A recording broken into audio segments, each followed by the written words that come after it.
Assalamualaikum warahmatullahi wabarakatuh.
Innal hamdalillah nahmaduhu wa nasta'inuhu wa nastaghfiruh wa natubu ilayh wa na'udzu billahi min shururi anfusina wa sayyiati a'malina man yahdihillahu fala mudhillalah wa man yudlilhu fala hadiyalah asyhadu an la ilaha illallah wahdahu la syarikalah iqraran bihi wa tauhida wa asyhadu anna muhammadan abduhu wa rasuluh.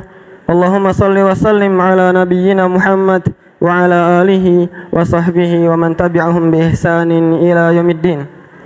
Wa ba'du fa inna asdaqal kalami kalamullah wa khairul huda huda nabiyyina Muhammadin sallallahu alaihi wasallam wa syarrul umuri muhdatsatuha wa kullu muhdatsatin fid dini bid'ah wa kullu bid'atin dhalalah wa kullu dhalalatin finnar. Ma'asyiral muslimin, jamaah sidang Jumat rahimani wa rahimakumullah. Pertama-tama di sini saya mengajak kepada diri pribadi dan kepada para jamaah sekalian agar senantiasa mensyukuri segala nikmat maupun karunia yang telah Allah berikan kepada kita semua, Karena dari awal lahirnya kita di dunia ini sampai bisa duduk di masjid ini pada detik ini, kita tidak pernah terlepas dari nikmat Allah Subhanahu wa taala. Di sini juga khatib mewasiatkan kepada diri pribadi dan kepada para kaum muslimin sekalian agar selalu meningkatkan kualitas ketakwaan kita semua kepada Allah Subhanahu wa taala, karena dengan ketakwaan inilah kita akan meraih kemenangan yang akan Allah janjikan pada hari kiamat kelak. Ma'asyiral muslimin rahimani wa rahimakumullah. Dahulu pada zaman Rasulullah sallallahu alaihi wasallam hiduplah seorang sahabat yang bernama Hudzaifah bin Al-Yaman. Hudzaifah bin Al-Yaman, yang mana beliau ini dikenal dengan sebutan Shahibus Sir Rasulullah sallallahu alaihi wasallam, yaitu sahabat yang Rasulullah sallallahu alaihi wasallam berikan kepadanya rahasia, yang mana rahasia tersebut tidak Nabi sebutkan, tidak Nabi berikan kepada sahabat-sahabat yang lainnya. Hudzaifah bin Al-Yaman, beliau memiliki catatan-catatan nama-nama orang munafik yang hidup pada zaman Rasulullah sallallahu alaihi wasallam, dan nama-nama orang munafik tersebut hanya Rasulullah berikan kepada Hudzaifah bin Al-Yaman dan tidak diberikan kepada sahabat yang lainnya, wala Abu Bakar wala Umar, kepada Hudzaifah bin Al-Yaman. Beliau memiliki nama-nama orang munafik yang hidup pada zaman Rasulullah sallallahu alaihi wasallam. Maka ketika telah tiba masa kepemimpinan Umar bin Al-Khattab radhiyallahu anhu, beliau adalah khalifah kedua dalam sejarah Islam, ya orang yang menjadi khalifah setelah wafatnya Abu Bakar As-Siddiq radhiyallahu anhu. Suatu ketika Umar bin Al-Khattab diminta untuk menyolatkan seorang jenazah, dan ketika Umar ingin berdiri untuk mensolatkan jenazah tersebut, Hudzaifah bin Al-Yaman mencegah Umar, dan dia mengatakan, "Ijlis ya Amirul Mukminin, duduklah wahai Amirul Mukminin, fa innahu min ulaik." Karena jenazah ini, orang yang sudah wafat ini, orang yang pengen engkau solatkan ini, termasuk golongan orang-orang munafik. Maka Umar pun langsung tersentak. Dan dia langsung mengatakan kepada Hudzaifah, Nasyattuka billah, hal ana minhum. Ini yang dikatakan Umar kepada Hudzaifah. Ya Hudzaifah, nasyattuka billah, aku memohon kepadamu dengan nama Allah Subhanahu wa taala, hal ana minhum, apakah aku termasuk golongan orang-orang munafik? Wallah jamaah kaum muslimin rahimani wa rahimakumullah.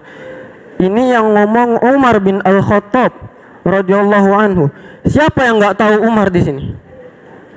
Beliau adalah manusia terbaik kedua setelah Rasulullah dan Abu Bakar. Manusia terbaik ketiga setelah Rasulullah dan Abu Bakar radhiyallahu anhu. Beliau yang menjadi khalifah setelah wafatnya Abu Bakar. Beliau orang yang menaklukkan Persia. Beliau adalah orang yang diserahkan kepadanya kunci Masjidil Aqsa, yang sebelumnya Masjidil Aqsa berada di bawah naungan orang-orang Yahudi. Umar yang memegang kunci-kunci Masjidil Aqsa. Dan Umar juga adalah orang yang wafat karena ditusuk di mihrab. Siapa yang tidak tahu Umar bin Al-Khattab radhiyallahu anhu? Kemuliaan beliau sangatlah banyak. Kalau kita ingin tulis semua kemuliaan beliau, niscaya akan jadi kitab. Kalau kita ingin bahas satu persatu kemuliaan Umar bin Al-Khattab, tidak akan habis dalam satu ataupun dua pertemuan. Sangatlah banyak kemuliaan Umar bin Al-Khattab radhiyallahu anhu. Jasa yang telah beliau berikan kepada agama Islam sangat banyak, sampai-sampai tidak bisa kita sebutkan semuanya. Umar bin Al-Khattab radhiyallahu anhu ketika menjadi pemimpin, beliau adalah orang yang sangat adil, lagi tawadu, lagi qanaah, lagi zuhud. Yang mana kita tahu pemimpin-pemimpin kebanyakan itu bisa mengambil harta yang banyak karena kepemimpinannya. Berbeda dengan Umar bin Al-Khattab radhiyallahu anhu. Bahkan banyak masyarakatnya yang berada di bawah kepemimpinannya tidak tahu siapa Umar. Yang mana Umar nggak tahu.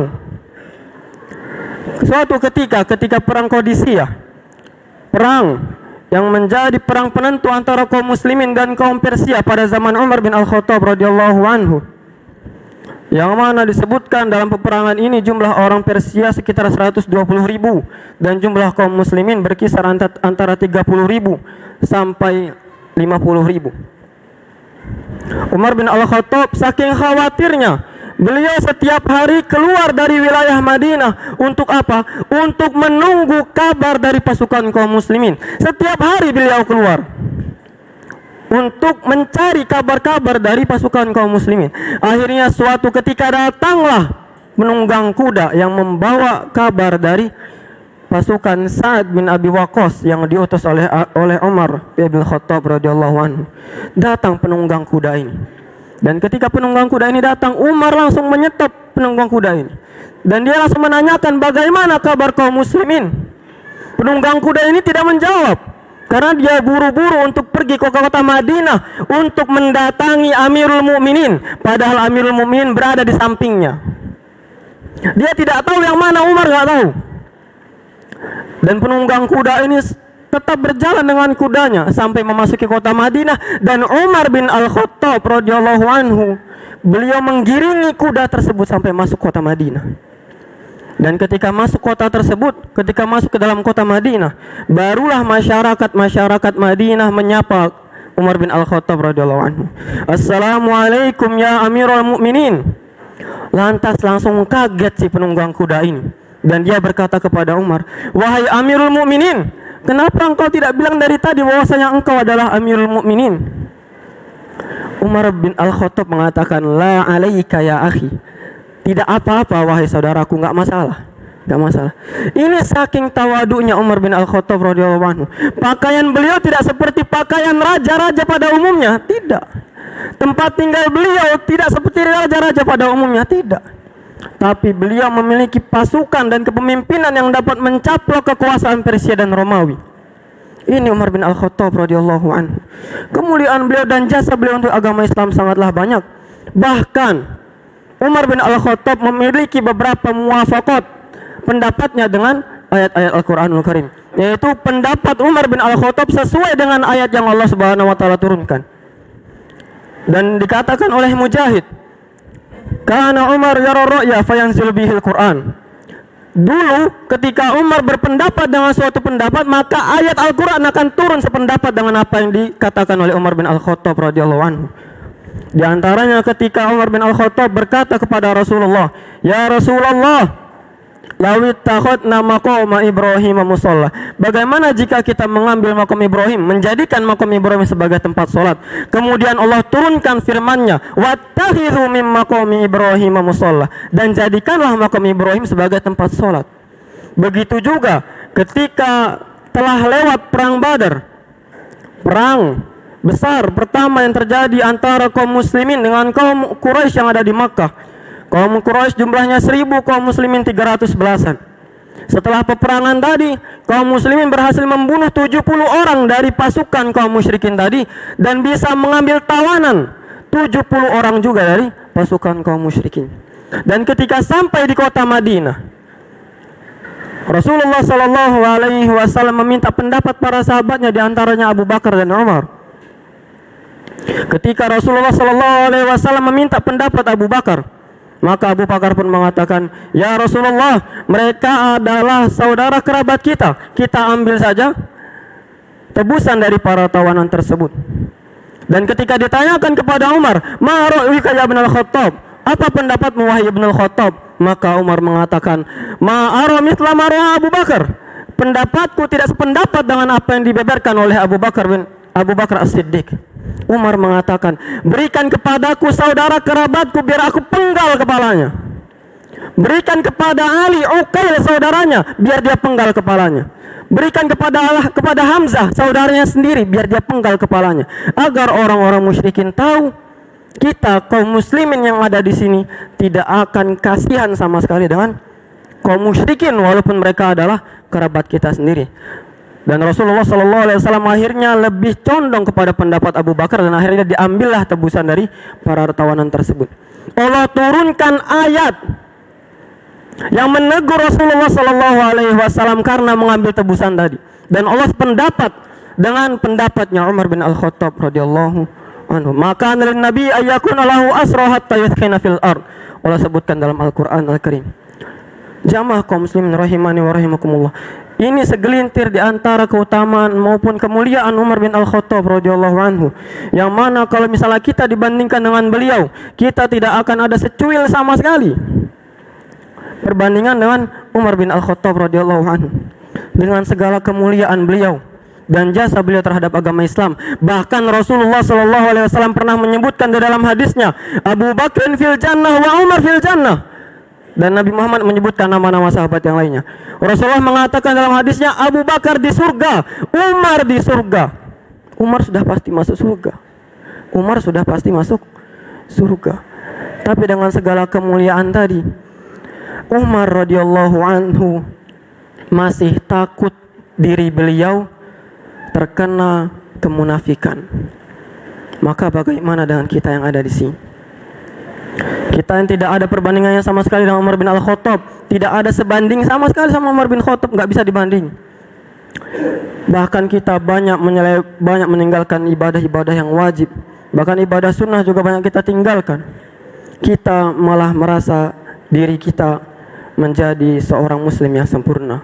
Waliyadzubillah. Barakallahu li wa lakum fil Qur'anil azim wa nafa'ani wa iyyakum bima fihi minal ayati wadh-dhikril hakim wa taqabbala minni wa minkum tilawatahu innahu huwas samiul alim.